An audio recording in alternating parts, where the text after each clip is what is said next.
नमस्कार। आज की इस खास बातचीत में हम अक्टूबर 2025 की कुछ अहम वैश्विक और घरेलू सुर्खियों पर नजर डालेंगे। ये वो खबरें हैं जो हाल में स्रोतों से हमें मिली हैं। नमस्कार। तो शुरुआत करते हैं एक ऐसी खबर से जिसने दुनिया भर का ध्यान खींचा है। वेनेजुएला की विपक्षी नेता मारिया कोरिना मचाडो, उन्हें 2025 का नोबेल शांति पुरस्कार दिया गया है। जी हाँ। उन्हें आयरन लेडी भी कहा जाता है। ये सम्मान उन्हें अपने देश में लोकतंत्र बहाली के लिए मिला है, तानाशाही के खिलाफ की मुहिम के लिए और हाँ, निष्पक्ष चुनाव सुनिश्चित करने की कोशिशों के लिए भी। अच्छा।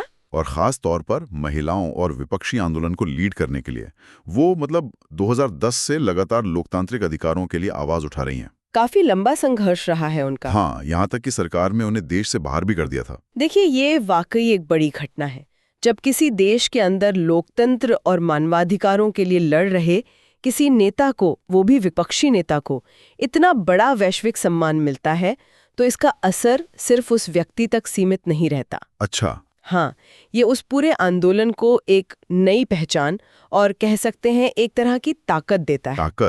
ताकत किस मायने में? क्या सिर्फ नैतिक समर्थन मिलता है? नैतिक समर्थन तो मिलता ही है, वो तो है ही, लेकिन ये उससे कहीं ज्यादा है।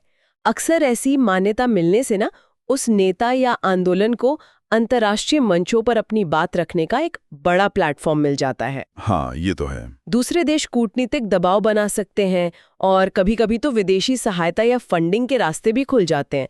तो ये सीधे तौर पर वेनेजुएला की जो मौजूदा राजनीतिक स्थिति है उस पर एक बाहरी प्रभाव डाल सकता है। दिलचस्प। वेनेजुएला से अब भारत का रुख करते हैं। यहाँ सरकार ने कृषि क्षेत्र के लिए 2 बड़ी योजनाओं का ऐलान किया है। जी। प्रधानमंत्री नरेंद्र मोदी ने नई दिल्ली के पूसा इंस्टीट्यूट से पीएम धान्य कृषि योजना और पल्सेस आत्मनिर्भरता मिशन लॉन्च की हैं। अच्छा, 2 योजनाएं एक साथ। हाँ, और बताया जा रहा है कि इन योजनाओं पर कुल मिलाकर करीब 42,000 करोड़ रुपए खर्च होंगे, जिसमें से मोटा-मोटा 35,440 करोड़ रुपए कृषि योजनाओं के लिए हैं। काफी बड़ी रकम है। बहुत बड़ी।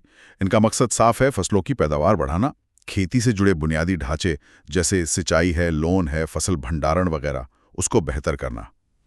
और खास जोर है दालों के उत्पादन में आत्मनिर्भरता पर, ताकि किसानों की आमदनी बढ़े और गांवों में खेती की हालत सुधरे। यहाँ जो बात गौर करने वाली है वो ये है कि ये योजनाएं खेती की समस्या को टुकड़ों में नहीं देख रही। अच्छा। हाँ, मतलब एक साथ कई मोर्चों पर साधने की कोशिश कर रही हैं। आप कह सकती हैं बीज बोने से लेकर फसल बेचने और पैसा कमाने तक ये एक होलिस्टिक अप्रोच है।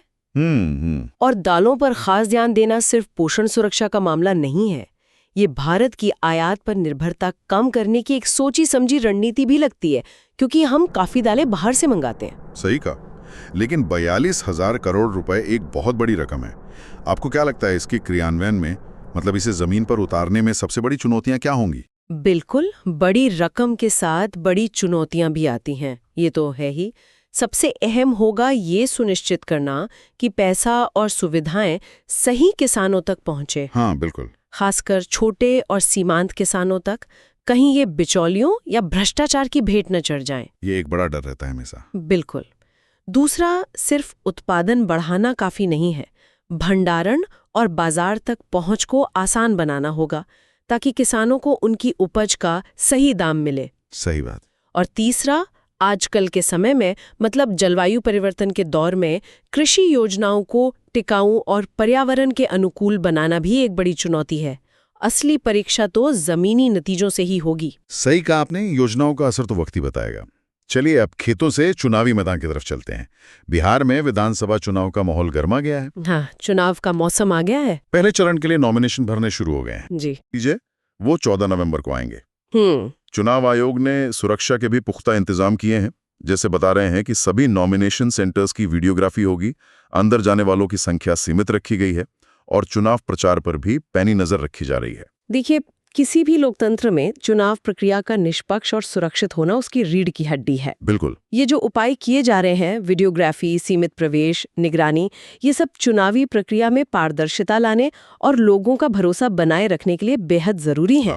खासकर भारत जैसे विशाल और विविधता वाले देश में, जहां चुनाव कराना अपने आप में एक बहुत बड़ा और जटिल काम है, ऐसे कदम ये सुनिश्चित करने में मदद करते हैं कि वोटर बिना किसी डर या दबाव के अपना वोट डाल सकें। हाँ, लोकतंत्र का ये पर्व शांति से निपटे, यही उम्मीद है।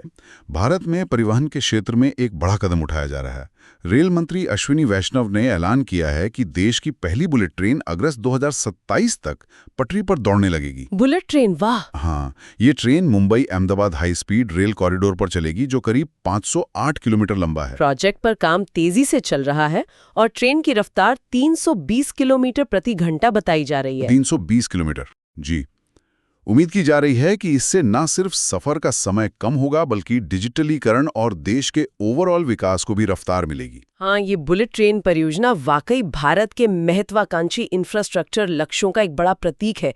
ये सिर्फ तेज रफ्तार ट्रेन नहीं है, इसके कई और पहलू भी हैं। जैसे देखिए, ये हाई एंड टेक्नोलॉजी ट्रांसफर का मौका है। इससे जुड़े निर्माण और संचालन से बड़े पैमाने पर आर्थिक गतिविधियां बढ़ेंगी, रोजगार पैदा होंगे, कनेक्टिविटी सुधरने से व्यापार और पर्यटन को भी फायदा होगा। लेकिन हमें यह भी ध्यान रखना होगा कि ऐसी विशाल परियोजनाओं में अक्सर लागत बढ़ जाती है, जमीन अधिग्रहण में देरी होती है और समय पर पूरा ना हो पाना ये आम चुनौतियां होती हैं। तो 2027 का लक्ष्य महत्वाकांक्षी है और इस पर लगातार नजर रखनी होगी। बिल्कुल, बड़े प्रोजेक्ट्स के साथ बड़ी चुनौतियां भी आती हैं। खैर, बड़े इंफ्रास्ट्रक्चर के साथ ही देश ज्ञान के इंफ्रास्ट्रक्चर में भी आगे बढ़ रहा है, जैसा कि शिक्षा रैंकिंग में दिखता है। अच्छा, रैंकिंग आई है? हाँ, Times Higher Education World University Ranking 2026 आई है और Indian Institute of Science IISc Bengaluru एक बार फिर भारत की नंबर 1 यूनिवर्सिटी बनी है। अरे वाह, IISc फिर से टॉप पर? जी, IISc को दुनिया भर में 201-250 रैंक बैंड में जगह मिली है और अच्छी बात यह है कि इस रैंकिंग में भारत की मौजूदगी भी बढ़ी है। अच्छा, कितने संस्थान हैं? कुल 128 भारतीय विश्वविद्यालयों के साथ भारत अब दुनिया में दूसरा सबसे ज्यादा प्रतिनिधित्व वाला देश बन गया है। कई और भारतीय संस्थानों ने भी अपनी रैंकिंग सुधारी है। ये भारतीय उच्च शिक्षा के लिए निश्चित रूप से एक सकारात्मक खबर है। IISc का लगातार टॉप पर रहना उसकी रिसर्च और एकेडमिक गुणवत्ता को दिखाता है। हाँ। लेकिन उससे भी अहम बात यह है कि ज्यादा भारतीय संस्थानों का रैंकिंग में शामिल होना और अपनी स्थिति सुधारना ये बताता है कि भारत में उच्च शिक्षा का दायरा बढ़ रहा है और गुणवत्ता पर भी ध्यान दिया जा रहा है, कम से कम कुछ संस्थानों में तो जरूर। ये वैश्विक मंच पर भारतीय शिक्षा की बढ़ती साख का संकेत है। हालांकि हमें अभी भी टॉप 100 या टॉप 50 में जगह बनाने के लिए कह सकते हैं कि लंबा सफर तय करना है। हाँ, वो तो है, जिसके लिए रिसर्च और इनोवेशन में लगातार निवेश की जरूरत होगी। बिल्कुल। चलिए, अब अंत में कुछ अच्छी और जोश भरने वाली खबरें खेल के मैदान से लेते हैं। हाँ, कुछ खेल की बातें भी हों। गुवाहाटी में चल रही नेशनल जूनियर एथलेटिक्स चैंपियनशिप में हरियाणा के हिमांशु जाखड़ ने भाला फेंक में एक नया जूनियर नेशनल रिकॉर्ड बना दिया है। अरे वाह, नया रिकॉर्ड? हाँ, और सुनिए, हिमांशु ने 79.96 मीटर दूर भाला फेंककर ओलंपिक चैंपियन नीरज चोपड़ा के ही पुराने जूनियर रिकॉर्ड को तोड़ा है। नीरज चोपड़ा का रिकॉर्ड तोड़ा, ये तो बहुत बड़ी बात है ना? कमाल की उपलब्धि। आज के लिए बस इतना ही। धन्यवाद।